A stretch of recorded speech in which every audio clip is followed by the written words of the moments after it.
നമസ്കാരം, welcome to KS Mentor. KS Mentorന്റെ weekly current affairs വീഡിയോയിലേക്ക് സ്വാഗതം. ഇന്നത്തെ ക്ലാസ്സിൽ നമ്മൾ ചർച്ച ചെയ്യുന്നത് ഡിസംബർ 8 മുതൽ 15 വരെയുള്ള ആ ഒരു വീക്കിലെ ഏറ്റവും പ്രധാനപ്പെട്ട കറണ്ട് അഫയേഴ്സ് ആണ്. അപ്പോൾ നമുക്ക് ഏതൊക്കെയാണ് കറണ്ട് അഫയേഴ്സ് എന്ന് നോക്കാം. അപ്പോൾ ഒന്നാമത്തെ കറണ്ട് അഫെയർ എന്ന് പറയുന്നത് Australia recently Beijing winter Olympics 2022 boycott ചെയ്തു എന്നുള്ള വാർത്തയാണ്. നമ്മൾ കഴിഞ്ഞ കറണ്ട് അഫയേഴ്സ് ക്ലാസ്സിൽ നമ്മൾ അമേരിക്ക ഈ വിൻ്റർ ഒളിമ്പിക്സ് ബോയ്ക്കോട്ട് ചെയ്ത കാര്യം പഠിച്ചിരുന്നു. അപ്പോൾ അമേരിക്കയ്ക്ക് പിന്നാലെ ഇപ്പോൾ ഏറ്റവും റീസെൻ്റായിട്ട് ഓസ്ട്രേലിയയാണ് ഈ പറയുന്ന ബീജിംഗിൽ വെച്ച് നടക്കുന്ന വിൻ്റർ ഒളിമ്പിക്സ് 2022 ബോയ്ക്കോട്ട് ചെയ്തിരിക്കുന്നത്.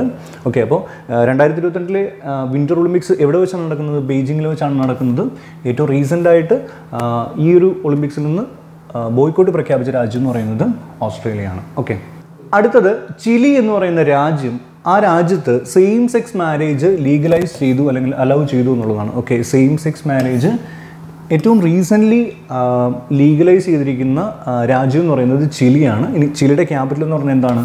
സാന്റിയാഗോ ആണ് ചിലിയുടെ ക്യാപിറ്റൽ. ഓക്കെ, അടുത്തത് നമുക്കറിയാം യുണൈറ്റഡ് നേഷൻസിൻ്റെ ചിൽഡ്രൻസിന് വേണ്ടിയിട്ടുള്ള ഏജൻസിയാണ് യൂണിസെഫ് എന്ന് പറയുന്നത്. ഈ യൂണിസെഫിൻ്റെ ഇന്ത്യയിലെ വിങ് യൂണിസെഫ് ഇന്ത്യയിൽ 5 ഇയർ പ്ലാൻസ് ലോഞ്ച് ചെയ്യാൻ വേണ്ടി പോകുന്നു എന്നുള്ളതാണ്. ഓക്കെ, യൂണിസെഫ് ഇന്ത്യയിൽ 5 ഇയർ പ്ലാൻസ് ലോഞ്ച് ചെയ്യാൻ വേണ്ടി പോകുന്നു. ഇനി എന്തിനാണ് ഇങ്ങനെ ഒരു 5 ഇയർ പ്ലാൻസ് യൂണിസെഫ് ലോഞ്ച് ചെയ്യുന്നത്? അതായത് സോഷ്യൽ പോളിസി എല്ലാ സെക്ടറിലെയും ഒരു പ്രയോറിറ്റി ഫാക്ടർ ആക്കാൻ വേണ്ടിയിട്ടാണ് ഈ ഒരു 5 ഇയർ പ്ലാൻസ് ലോഞ്ച് ചെയ്തിരിക്കുന്നത്. അല്ലെങ്കിൽ ഈ ഒരു ലോഞ്ചിങ്ങിൻ്റെ ഉദ്ദേശം എന്ന് പറയുന്നത് എന്താണ്? Social policy as A priority across all sectors. ഇതാണ് യൂണിസെഫിൻ്റെ എയിം എന്ന് പറയുന്നത്. ഓക്കെ, അപ്പം ഏറ്റവും റീസെൻ്റായിട്ട് ഇന്ത്യയിൽ 5 ഇയർ പ്ലാൻസ് ലോഞ്ച് ചെയ്യാൻ വേണ്ടി തീരുമാനിച്ചിരിക്കുന്ന ഇൻ്റർനാഷണൽ ഏജൻസി ഏതാണെന്ന് ചോദിച്ചാൽ അതിൻ്റെ ഉത്തരവ് എന്ന് പറയുന്നത് യൂണിസെഫ് ആണ്. ഓക്കെ, അടുത്ത കറണ്ട് അഫെയർ എന്ന് പറയുന്നത് യുണൈറ്റഡ് നേഷൻസിൻ്റെ general assembly international solar alliance എന്ന് പറയുന്ന ഒരു ഇൻ്റർനാഷണൽ ഏജൻസിയാണ്. ആ ഒരു ഏജൻസിക്ക് ഒരു ഒബ്സർവർ സ്റ്റാറ്റസ് പ്രൊവൈഡ് ചെയ്തു എന്നുള്ളതാണ്. Okay, international solar alliance. ഇനി നമുക്കറിയാം എന്താണ് ഇൻ്റർനാഷണൽ സോളാർ അലയൻസ് എന്ന്. ഇന്ത്യ എന്ന് പറയുന്ന രാജ്യത്തിൻ്റെ ഇനിഷ്യേറ്റീവിൽ ഉണ്ടായിട്ടുള്ള ഒരു കൂട്ടായ്മയാണ് ഈ ഇൻ്റർനാഷണൽ സോളാർ അലയൻസ് എന്ന് പറയുന്നത്.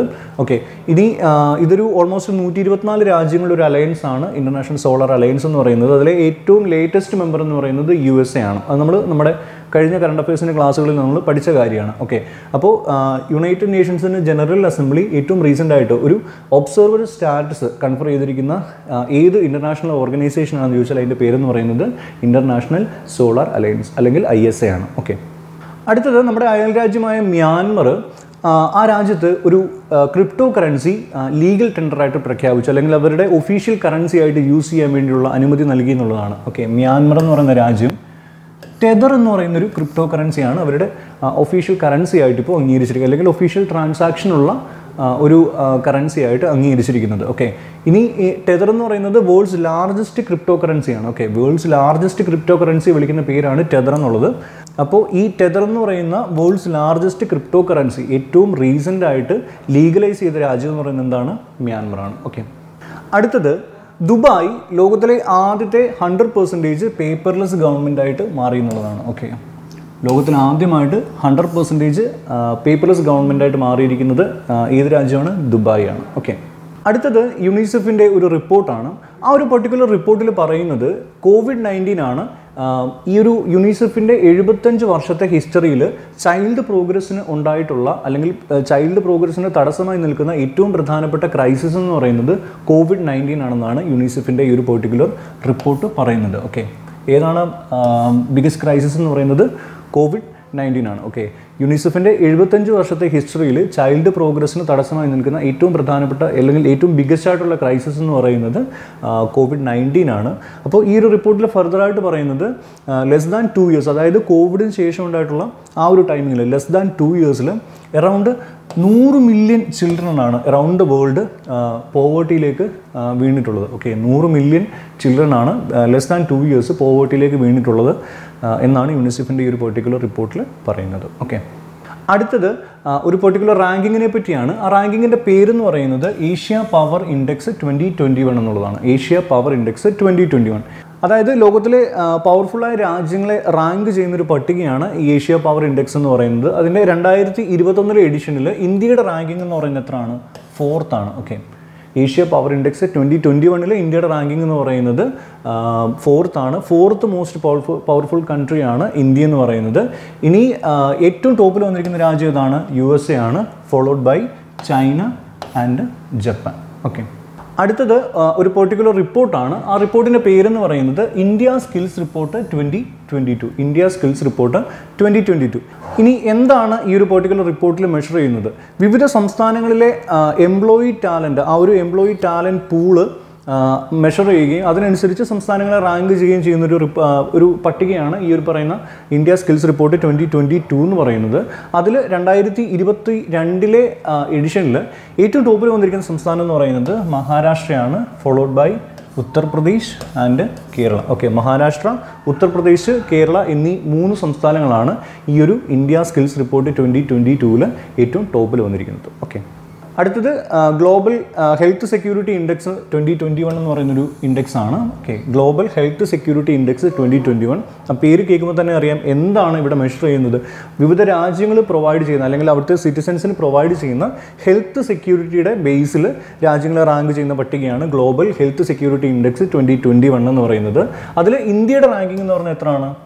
66 ആണ്. ഇന്ത്യയുടെ റാങ്കിങ് 66 ആണ്. ഗ്ലോബൽ ഹെൽത്ത് സെക്യൂരിറ്റി ഇൻഡെക്സ് 2021 ഏറ്റവും ടോപ്പിൽ വന്നിരിക്കുന്ന രാജ്യം എന്ന് പറയുന്നത് USA ആണ്. ഓക്കെ, അടുത്തത് യുണൈറ്റഡ് നേഷൻസിൻ്റെ സെക്യൂരിറ്റി കൗൺസിൽ അവതരിപ്പിച്ച പുതിയൊരു പ്രമേയത്തെ അല്ലെങ്കിൽ പുതിയൊരു റെസൊല്യൂഷനെ ഇന്ത്യ ഒപ്പോസ് ചെയ്തു എന്നുള്ള വാർത്തയാണ്. ഇന്ത്യ അതിനെതിരായിട്ട് ഈ ഒരു UN സെക്യൂരിറ്റി കൗൺസിലിൽ വോട്ട് ചെയ്തു എന്നുള്ള വാർത്തയാണ്.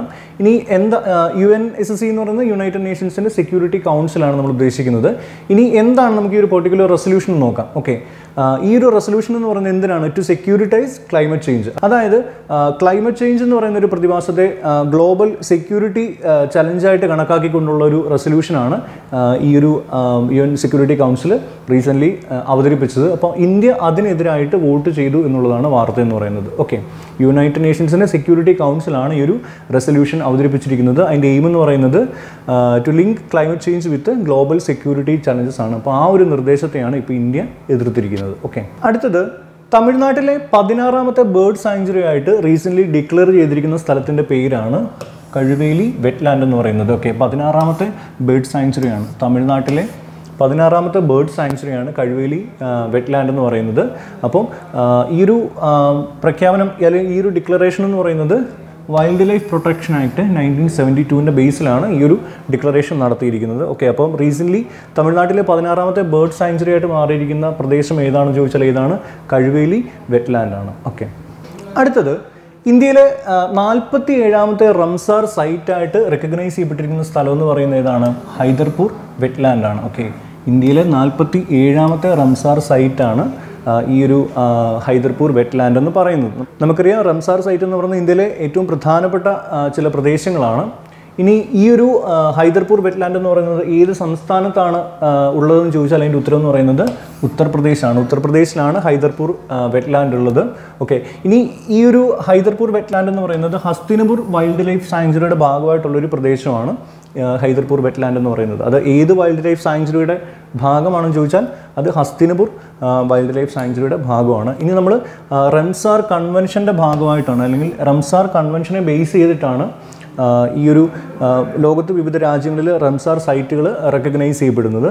ഇനി ഈ ഒരു റംസാർ കൺവെൻഷൻ എന്ന് പറഞ്ഞാൽ അഡോപ്റ്റ് ചെയ്തത് 1971 ഇറാനിലെ റംസാർ എന്ന് പറയുന്ന സ്ഥലത്ത് വെച്ചിട്ടാണ് ഈ ഒരു കൺവെൻഷൻ അഡോപ്റ്റ് ചെയ്യപ്പെട്ടത്. ഇനി ഇത് നിലവിൽ വരുന്നത് 1975 റംസാർ കൺവെൻഷൻ നിലവിൽ വരുന്നത് 1975 അത് അഡോപ്റ്റ് ചെയ്യപ്പെട്ടത് 1971 ഇറാനിലെ റംസാർ എന്ന് പറയുന്ന സ്ഥലത്ത് വെച്ച്. ഓക്കെ, അപ്പോൾ ഇന്ത്യയിലെ 47ാമത്തെ റംസാർ സൈറ്റ് ഏതാണെന്ന് ചോദിച്ചാൽ അത് ഹൈദർപൂർ വെറ്റ്ലാൻഡ് ആണ്. ഇനി അത് ഏത് സംസ്ഥാനത്താണെന്ന് ചോദിച്ചാൽ അത് ഉത്തർപ്രദേശാണ്. ഓക്കെ, അടുത്തത് സുനിൽ അറോറ എന്ന് പറയുന്ന വ്യക്തി നമ്മുടെ ഫോർമർ ചീഫ് ഇലക്ഷൻ കമ്മീഷണർ ആയിരുന്നു. അപ്പോൾ അദ്ദേഹം IDEA എന്ന് പറയുന്ന ഒരു ഏജൻസിയുടെ അഡ്വൈസറി ബോർഡിൽ ജോയിൻ ചെയ്തു എന്നുള്ളതാണ്. IDEA എന്ന് പറയുന്നത് എന്താണ്? International institute for democracy and electoral assistance. അതിൻ്റെ ഷോർട്ട് ഫോമാണ് IDEA എന്ന് പറയുന്നത്. അതിൻ്റെ അഡ്വൈസറി ബോർഡിലേക്ക് റീസെൻ്റ്ലി അപ്പോയിൻറ്റ് ചെയ്യപ്പെട്ടിരിക്കുന്ന വ്യക്തിയുടെ പേരാണ് സുനിൽ അറോറ. സുനിൽ അറോറ ഞാൻ പറഞ്ഞ നമ്മുടെ ഫോർമർ ചീഫ് ഇലക്ഷൻ കമ്മീഷണറാണ്. ഇനി ഈ ഒരു international institute for democracy and electoral assistance എന്ന് പറയുന്നത് ഒരു ഇൻ്റർ ഗവൺമെൻറ്റൽ ഓർഗനൈസേഷനാണ് ബേസ്ഡ് ഇൻ സ്റ്റോക്ക്ഹോം. ഓക്കെ, അപ്പോൾ ഐഡിയയുടെ ഹെഡ് ക്വാർട്ടേഴ്സ് എന്ന് പറയുന്നത് എവിടെയാണ്? സ്റ്റോക്ക്ഹോം ആണ്. അപ്പോൾ ഇതിൻ്റെ മെയിൻ മിഷൻ അല്ലെങ്കിൽ ഇതിൻ്റെ ഒരു എയിം എന്താണെന്ന് ചോദിച്ചാൽ to support sustainable democracy across the world. അതായത് ലോകത്ത് എല്ലാ രാജ്യങ്ങളിലും ഒരു സസ്റ്റൈനബിൾ ഡെമോക്രസി ഡെവലപ്പ് ചെയ്യുക അല്ലെങ്കിൽ അങ്ങനെ ഡെവലപ്പ് ചെയ്യാൻ വേണ്ടിയിട്ടുള്ള സഹായങ്ങൾ നിർദ്ദേശങ്ങൾ നൽകുക എന്നുള്ളതാണ് ഈ IDEയുടെ പ്രധാനപ്പെട്ട മിഷൻ എന്ന് പറയുന്നത്. ഓക്കെ, അപ്പോൾ അതിൻ്റെ അഡ്വൈസറി ബോർഡിലേക്ക് ഏറ്റവും റീസെൻ്റായിട്ട് അപ്പോയിൻറ്റ് ചെയ്യപ്പെട്ടിരിക്കുന്ന വ്യക്തിയുടെ പേരാണ് സുനിൽ അറോറ. ഓക്കെ, ഇനി നമ്മൾ നോക്കാൻ പോകുന്നത് ഈ ഒരു പെർട്ടിക്കുലർ വീക്കിലുണ്ടായിട്ടുള്ള ഏറ്റവും പ്രധാനപ്പെട്ട ചില അപ്പോയിൻമെൻറ്റ്സ് ആണ്. അതിൽ ആദ്യത്തേതെന്ന് പറയുന്നത് ജർമ്മനിയുടെ പുതിയ ചാൻസലറായിട്ട് അപ്പോയിൻറ്റ് ചെയ്യപ്പെട്ടിരിക്കുന്ന വ്യക്തിയുടെ പേരാണ് ഒലാഫ് സ്കോൾസ് എന്ന് പറയുന്നത്. അദ്ദേഹം ആരെയാണ് സക്സീഡ് ചെയ്യുന്നത്? ഏഞ്ചല മെർക്കലിനെയാണ് സക്സീഡ് ചെയ്തുകൊണ്ടാണ് ജർമ്മനിയുടെ പുതിയ ചാൻസലറായിട്ട് അപ്പോയിൻറ്റ് ചെയ്യപ്പെട്ടിരിക്കുന്നത്. അദ്ദേഹത്തിൻ്റെ പേരെന്ന് പറയുന്നത് ഒലാഫ് സ്കോൾസ്. ഓക്കെ, അടുത്തത് യുണിസെഫ് എന്ന് പറയുന്ന യുണൈറ്റഡ് നേഷൻസിൻ്റെ ചിൽഡ്രൻസിൻ്റെ ഏജൻസിയാണ്.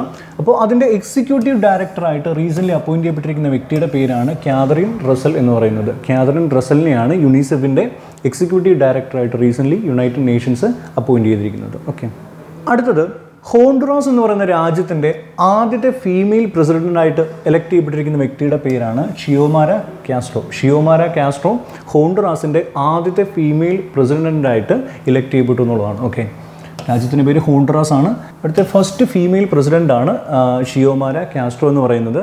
ഇനി ഹോണ്ടുറാസ് എന്ന് പറയുന്ന രാജ്യത്തിൻ്റെ ക്യാപിറ്റൽ എന്ന് പറയുന്നത് തെഗുസിഗാൽപ്പയാണ് ഹോണ്ടുറാസിൻ്റെ ക്യാപിറ്റൽ എന്ന് പറയുന്നത്. ഓക്കെ, അടുത്തത് FICCI എന്ന് പറയുന്നത് ഇന്ത്യയിലെ പ്രധാനപ്പെട്ട ഒരു കൊമേഴ്സ് ഓർഗനൈസേഷനാണ്. കൊമേഴ്സുമായിട്ട് ബന്ധപ്പെട്ട ഒരു ഓർഗനൈസേഷനാണ് FICCI എന്ന് പറയുന്നത്. അതിൻ്റെ പ്രസിഡൻ്റായിട്ട് റീസെൻ്റ്ലി അപ്പോയിൻറ്റ് ചെയ്യപ്പെട്ടിരിക്കുന്ന വ്യക്തിയുടെ പേരാണ് സഞ്ജീവ് മെഹ്ത്ത. ഓക്കെ, സഞ്ജീവ് മെഹ്ത്തയാണ് FICCIയുടെ പുതിയ പ്രസിഡൻ്റായിട്ട് അപ്പോയിൻറ്റ് ചെയ്യപ്പെട്ടിരിക്കുന്നത്. ഇനി അതിൻ്റെ ഫുൾ ഫോം എന്ന് പറയുന്നത് federation of Indian chamber of commerce and industry എന്നുള്ളതാണ് FICCIയുടെ ഫുൾ ഫോം എന്ന് പറയുന്നത്. അപ്പോൾ അതിൻ്റെ പ്രസിഡൻ്റായിട്ട് റീസെൻ്റ്ലി അപ്പോയിൻറ്റ് ചെയ്യപ്പെട്ടിരിക്കുന്ന വ്യക്തിയുടെ പേരെന്താണ്? സഞ്ജീവ് മെഹ്ത്ത. ഓക്കെ, അടുത്തത് ഇന്ത്യയിലെ ഏറ്റവും പ്രധാനപ്പെട്ട ലിറ്റററി ഫീൽഡിൽ ഏറ്റവും പ്രധാനപ്പെട്ട ഒരു അവാർഡിനെ പറ്റിയാണ് പറയുന്നത്. അവാർഡിൻ്റെ പേരെന്ന് പറയുന്നത് ജ്ഞാനപീഠ് അവാർഡ് 2021. 2021 ജ്ഞാനപീഠ് അവാർഡിനെ പറ്റിയാണ് പറയുന്നത്. ഓക്കെ, അപ്പോൾ ഈ ഒരു 2021 പ്രഖ്യാപിച്ചിരിക്കുന്ന ജ്ഞാനപീഠ് അവാർഡ് എന്ന് പറയുന്നത് 56ഉം 57ഉം എഡിഷൻ ഓഫ് ജ്ഞാനപീഠ് അവാർഡ്സാണ് പ്രഖ്യാപിച്ചിരിക്കുന്നത്. അതായത് 2020, 2021 റെസ്പെക്റ്റീവ്ലി 56ാമത്തേന്ന് പറയുമ്പോൾ 2020ലെയും 57ാമതെന്ന് പറയുന്നത് 2021ലെയും ജ്ഞാനപീഠം അവാർഡുകളാണ് പ്രഖ്യാപിച്ചിരിക്കുന്നത്. അപ്പോൾ ടോട്ടൽ 2 അവാർഡ്സാണ് പ്രഖ്യാപിച്ചിട്ടുള്ളത്. ഇതിൽ 56ാമത്തെ അല്ലെങ്കിൽ 2020ലെ ജ്ഞാനപീഠ് അവാർഡ് നേടിയിരിക്കുന്ന വ്യക്തിയുടെ പേരെന്ന് പറയുന്നത് നീൽമണി ഫൂക്കാൻ ജൂനിയർ എന്നുള്ളതാണ്. അദ്ദേഹം ഒരു ആസാമീസ് പോയിട്ടാണ്, ആസാമിൽ നിന്നുള്ളൊരു പോയിട്ടാണ് നീൽമണി ഫൂക്കാൻ. ഓക്കെ, ഇനി 57ാമത് അല്ലെങ്കിൽ 2021ലെ ജ്ഞാനപീഠ അവാർഡ് നേടിയിരിക്കുന്ന വ്യക്തിയുടെ പേരാണ് ദാമോദർ മൗസോ എന്ന് പറയുന്നത്. അദ്ദേഹം ഒരു കൊങ്കണി നോവലിസ്റ്റാണ്.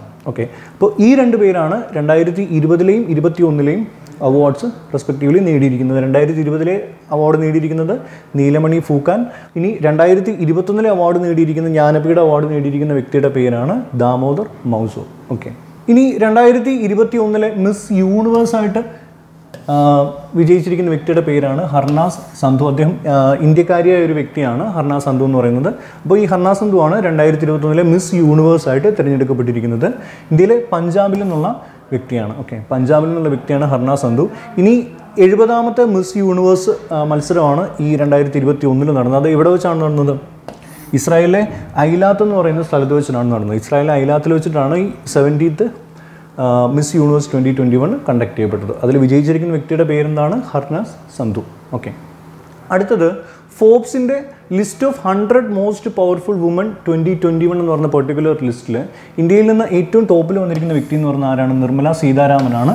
ഇവിടെ റാങ്കിങ് എന്ന് പറയുന്നത് 37th ആണ്. Okay, Nirmala Sitharaman 37th ranking ആണ്. ഏത് റാങ്കിങ്ങിന്? ഫോബ്സിൻ്റെ list of 100 most powerful woman 2021. ഇതിൽ ഇന്ത്യയുടെ ഏറ്റവും ടോപ്പ് റാങ്കിങ് ആണ് നിർമ്മല സീതാരാമന് ലഭിച്ചിട്ടുള്ളത്. റാങ്കിങ് എന്ന് പറയുന്നത് 37th ആണ്. ഓക്കെ, അടുത്തത് ഫോർച്യൂൺ ഇന്ത്യ എന്ന് പറയുന്ന ഏജൻസിയുടെ most powerful woman list 2021 most powerful woman list 2021 പുറത്തിറക്കിയിരിക്കുന്നത് ഫോർച്യൂൺ ഇന്ത്യയാണ്.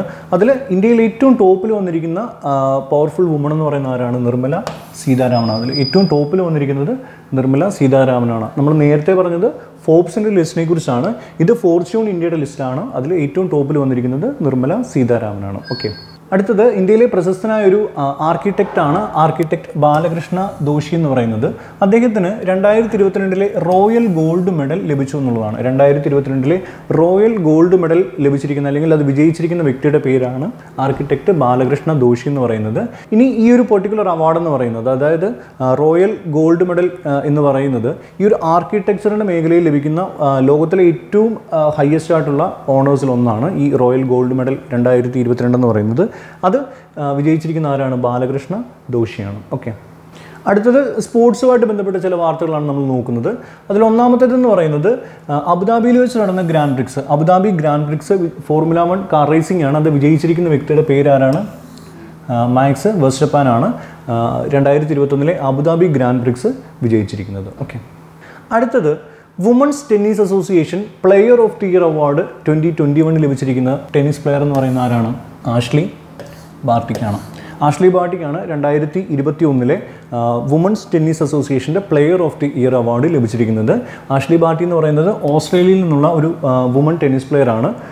ആഷ്ലി ബാർട്ടി രണ്ടാമത്തെ തവണയാണ് ഈ ഒരു പെർട്ടിക്കുലർ അവാർഡ് കരസ്ഥമാക്കുന്നത്.